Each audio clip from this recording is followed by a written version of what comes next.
the bride price refund. They were all seated.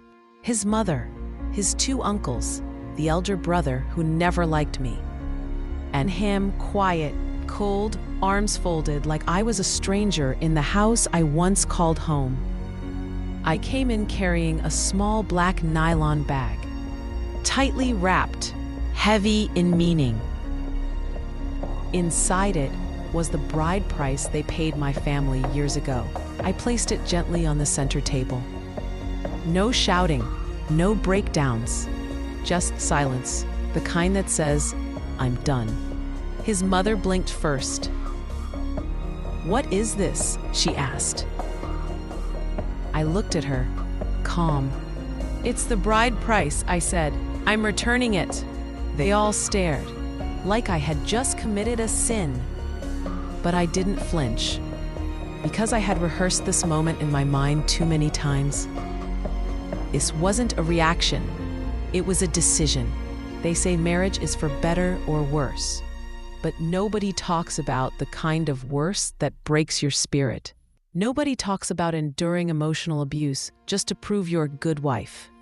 Nobody talks about the bruises you hide with makeup or the pain you bury with smiles. And for years, I did that. I wore my silence like armor. I stayed through the insults, the cheating, the gaslighting. They told me to pray harder, to be patient, to remember I'm a wife, not a girlfriend. But what do you do when being a wife feels like being in a cage? He never hit me with his fists. No, he was more clever than that. He hit me with words, with silence, with the way he made me feel small in front of his family, with the way he'd disappear for days, then come back smelling like strange perfume, and have the audacity to act offended when I asked questions. I stopped asking because I was tired of begging to be respected in a house I helped build. And then one night, he came home drunk, again, but this time, I looked at him, and I didn't feel anger. I didn't feel pain. I felt nothing. That was when I knew I had already left him in my heart. Now I just needed to walk away in real life. So I packed my things the next morning, quietly, no drama, and today I came to return the bride price because I needed to remove the last piece of ownership they thought they had over me. His uncle finally spoke. "Marriage is not sweet all the time, my daughter. You don't just walk away."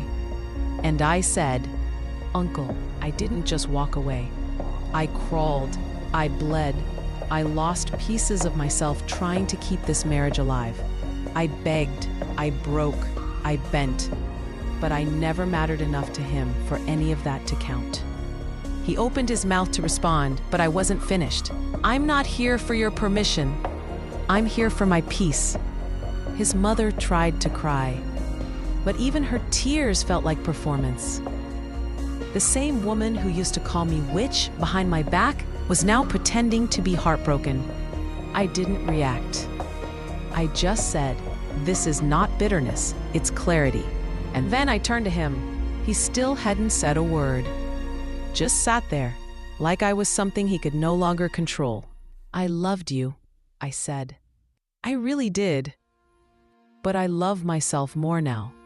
And this is the last time you'll ever get to watch me break in front of you.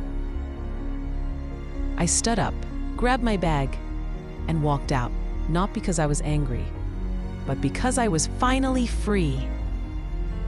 I didn't just leave a marriage. I reclaimed my voice, my life, my soul.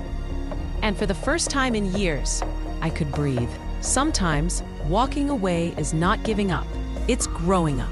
The Vox sense.